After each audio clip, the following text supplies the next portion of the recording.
Hello, everybody. This is Chris Congleton. I'm with the Developmental Branch in Highway Design. And today we're going to be working on, or actually talking about, creating corridors using split templates and tips and suggestions to reduce processing lag. If you notice there, I'm actually going to be using OpenRose 2023 and the version listed just below it in case you're might be using something which could be something different, which might be make your example, my example that I'm going to use, look a little different when you do it. So the first thing we're going to talk about is the what. What is this creating corridors using split templates thing? Well, what it is you actually start out with a geometry, just a plain old geometry. This geometry has an active profile to it, and then what we do is we apply a template. However, if you look at this particular template, all it is effectively the pavement. So what we're doing when we're using split templates is we've now created templates that have what we're going to call the backbone. This is the backbone that we're looking at now. It's effectively just the pavement and the shoulders, I should say. The shoulders may or may not be pavement, but we include that in the backbone. And then what we do is we add, create a whole other drawing, and we add end conditions. So if you notice here, we have our left end conditions, but we have a gap here. If you look at this gap, so what we've done is we've got one drawing that has the backbone in it, a completely new drawing in which we've imported the backbone, and we've added the left end conditions, created a left end condition corridor based on the same geometry. So they're both using the same geometry or alignment if you're an old inroads person like I am. And then what we do is we connect it using point controls. So if you notice there, we've used point controls now to connect it. And we simply do the same thing on the other side. Again, we've recreated a new drawing. We call it right end conditions. And when we import it in, or excuse me, not import it, when we create a new corridor based on the same geometry, we are set apart from our backbone and we connect it to the backbone using point controls. So how do we do this? Well, let's talk about that. I've popped open a drawing here that has our geometry and it has our profile, which is active. And what we do from here, let me move this over here to kind of get it out of the way, is we create a new drawing. So I'm going to go File, New. I'm not going to use a drawing. I'm going to click OK. Don't want to use ProjectWise, so I'm going to cancel out of this. And I'm just going to call it Backbone 1.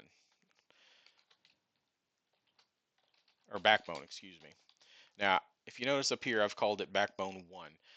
I'm not going to call it Backbone 1, but typically you want to name these backbones because if you have several corridors that you're having to create because of the length of a project, you probably want to number them or name them in a way that makes sense to you. So I'm just going to call this one Backbone, save. So now I've created a new drawing. Let me expand this view right here. There we go. And then I'm going to go to Home, Attach Tools. Let me bring my Attach Tools window over. Going to right click, Attach. And this is what pops up. And I want to attach my LiDAR, my geometry, and click Open. So they should now be in here. So if I go to Zoom Fit. Now if you notice when I hit Zoom Fit, nothing's happening. It's blank.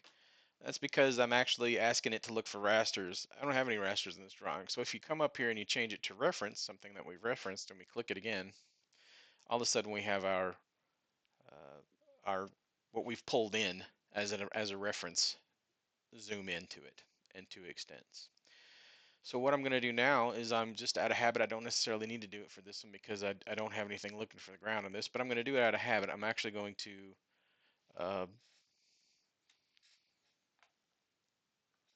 make my terrain active. So I actually click on it, and then I wait on top of it, and then I'll have that fly up window, and I click on Set Active Terrain Model, Set as Active Terrain Model. Okay, so now that I've done that, I want to be able to create a corridor. So I'm going to go down here to my geometry. I select my geometry, and I hover over it.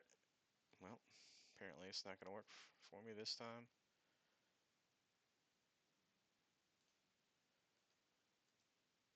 There we go. And I say create corridor. Let me make sure I'm actually using what I want to use here. This is my proposed center line, which is correct.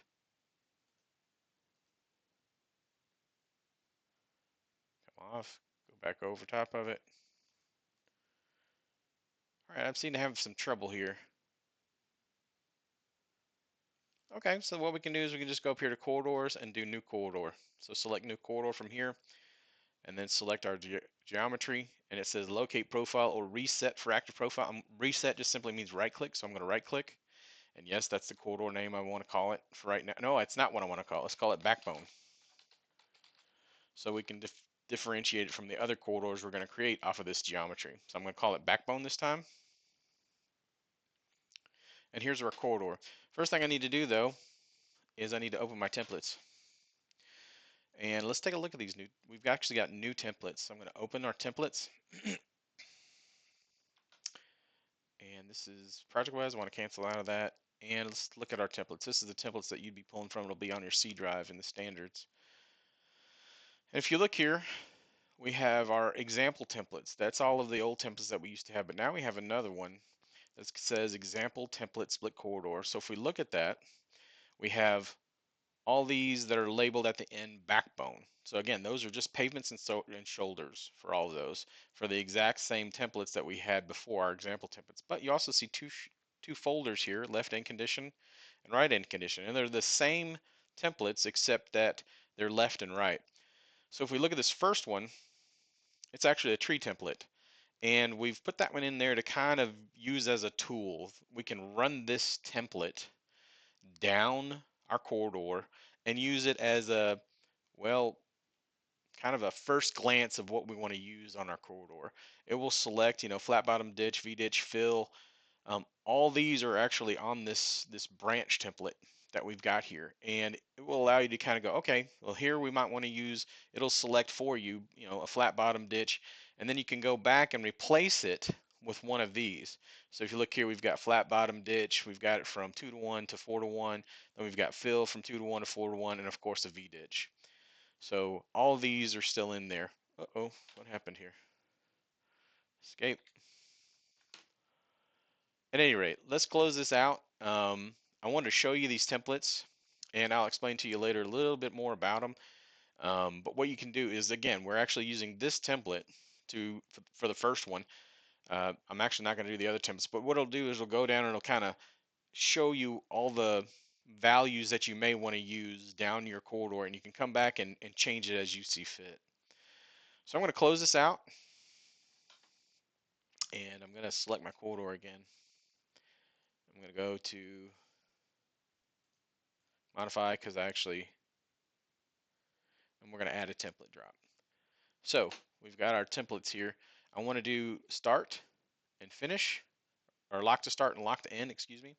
And here's one thing you really want to pay attention to is your drop interval. We're using 25. We want to remember that because we're making 3 different corridors and 3 different drawings.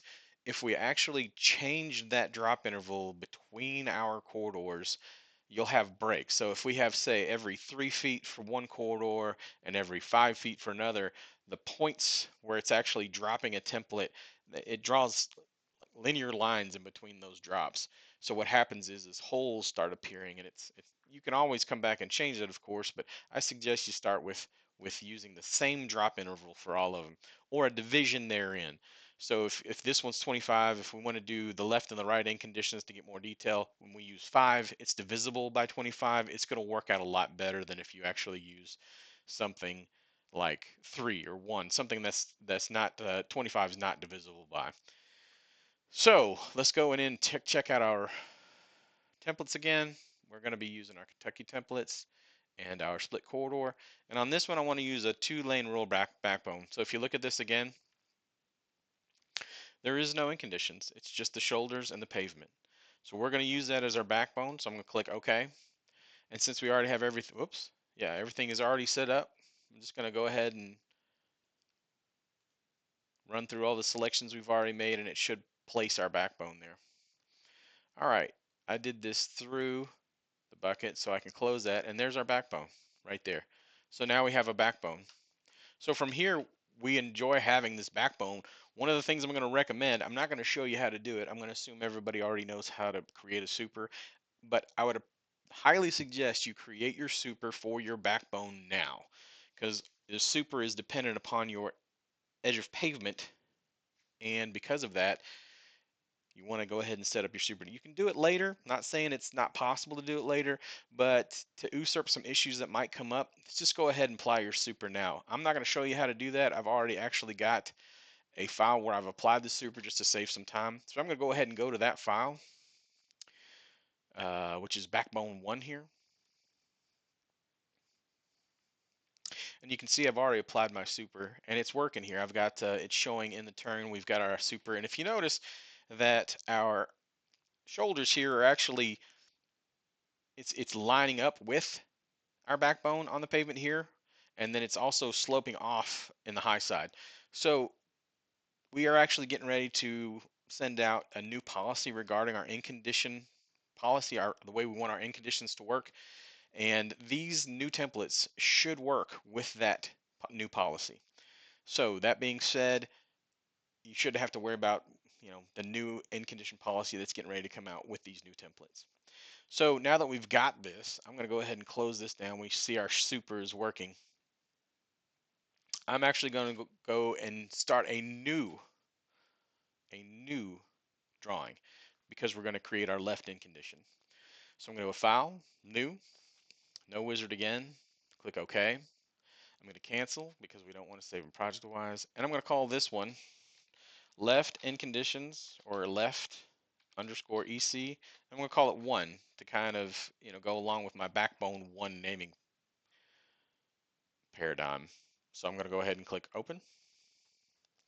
It's going to give me a new drawing. I'm going to expand this view. And again, we don't have anything in here, so we're going to go to Home, and we're going to attach the references that we want to attach.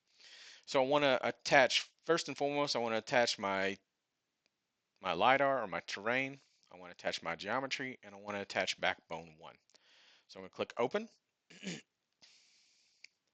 to close this, and I'm going to zoom to fit. So here we go. Here's everything. Here's our backbone. Here's our geometry. This is everything we want to see.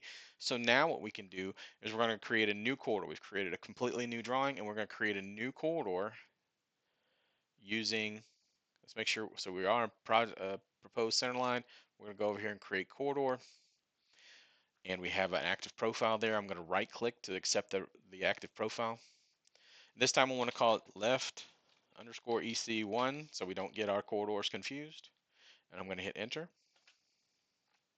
And there's our corridor. But this time I'm going to go ahead and lock the start again and lock the end again. Remember, we want the same drop interval. It doesn't have to be the same, at least it has to be divisible, but I'm just going to use the same because everything's going to match up very nicely. And this time we want to use our left end condition templates. So we go up here to our left end condition templates. I'm going to select left end condition. And I'm going to use this branch one. Again, we're using this branch one as a tool to figure out what we need down our corridor. One of the things you might want to notice here, I'll go into the templates here in a second. These 3 points are what we want to connect to our backbone. However, if you go back, you actually have to attach these 4 points. And the reason you need those 4 points is so that this wedge will work out properly.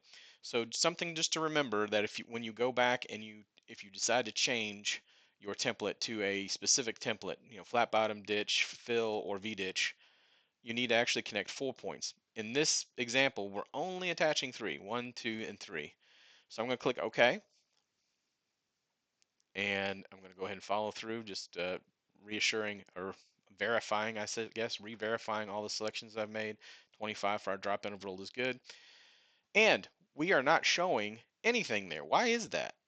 Well, it's because I didn't use very good judgment, and I didn't select my terrain and set it active. So it's looking for, the end condition is looking for terrain that's not showing up.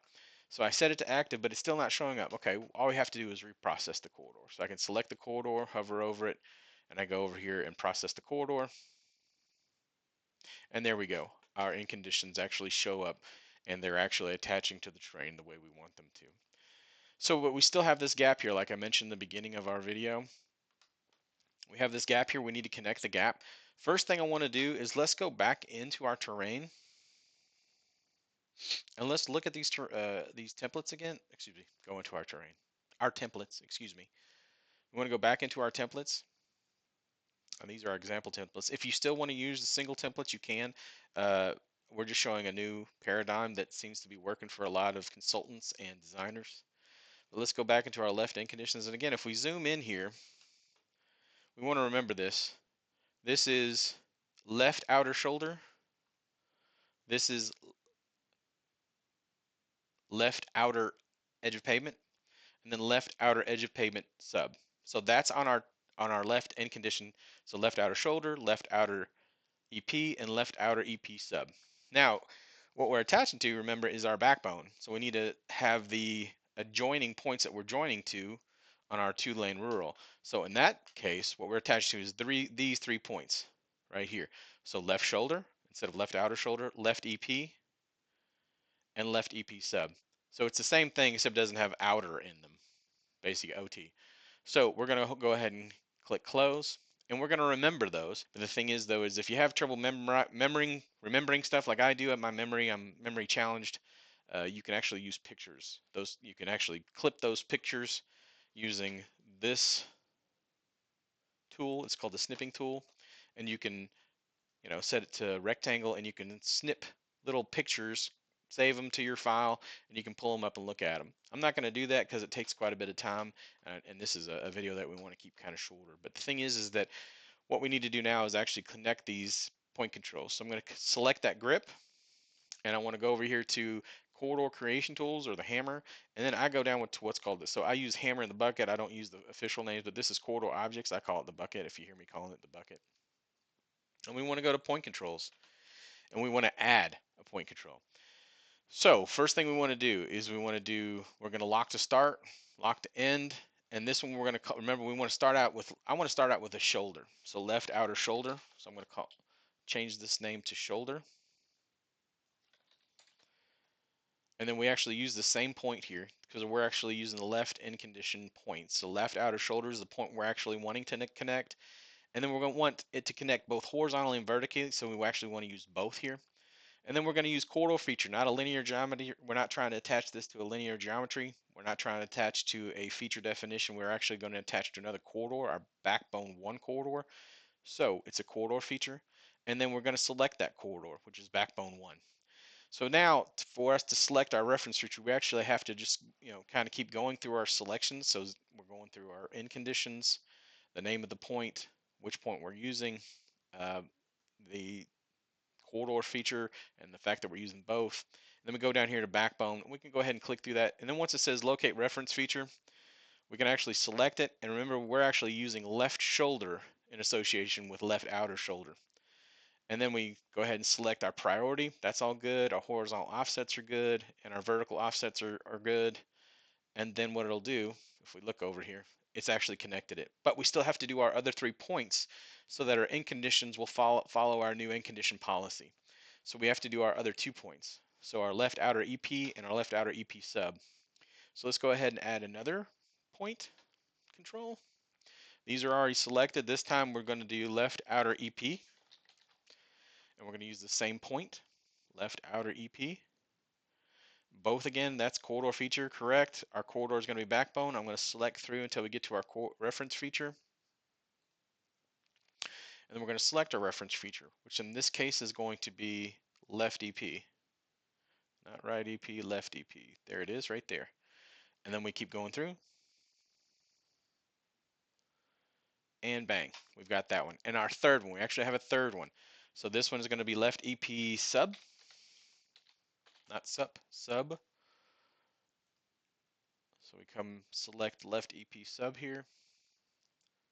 We use both again. Corridor feature is correct. Our corridor that we're going to connect to is backbone 1. And our reference feature, we got to go down here. If you look right now we can because we've gotten down. Well, actually, it's allowing us to do it. But we can actually do left sub. Or left EP sub. Left EP sub. There it is, right there. We'll go to both. Corridor feature, backbone, left EP sub is correct. And then all of our offsets are correct as well. Now we've got them all set. So let's close this and let's take a 3D look at this, or excuse me, a cross-sectional look at this. So I right click in the black area, view control, go to cross sections.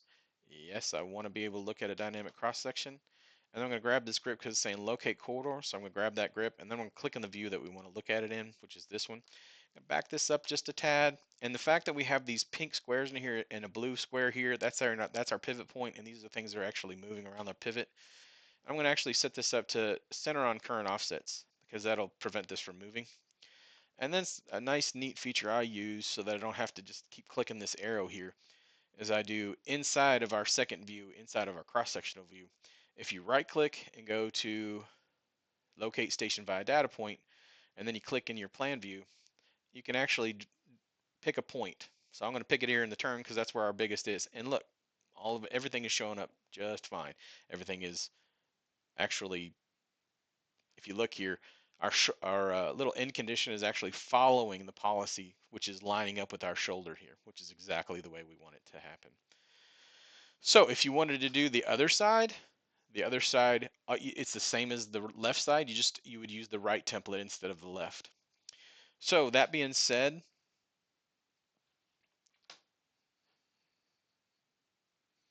we're going to ask the question of why? Why are we doing this? And that's a very good question.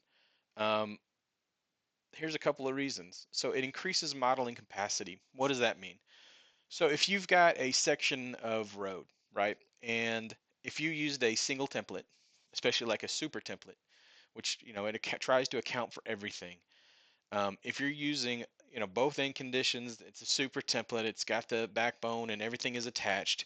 In other words, we're not using three different corridors. You're not going to be able to go as far on that project as you could if you split these corridors up. So if, say, you can go a half mile with a single template, a complex template. Well, with split corridors, this new paradigm, you can actually go farther in your design before you have to actually start making more drawings and sections of your design to continue further. Um, Process optimization, and what that means is that when processing the corridor, a less complex template. So what we're doing is we're splitting up these templates. They're going to be less complex.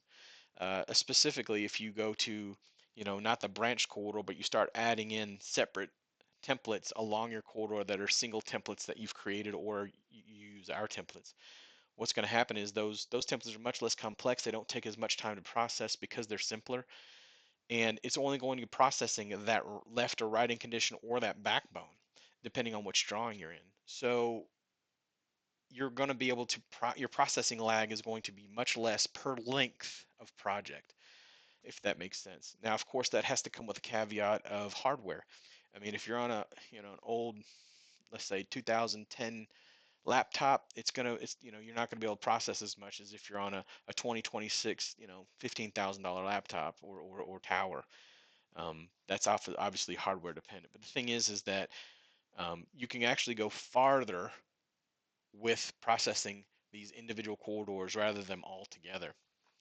Something else that needs to be considered too is that because you can work together on these corridors, so three people can be working on the same section of road, but in different drawings, that's going to help your process be optimized.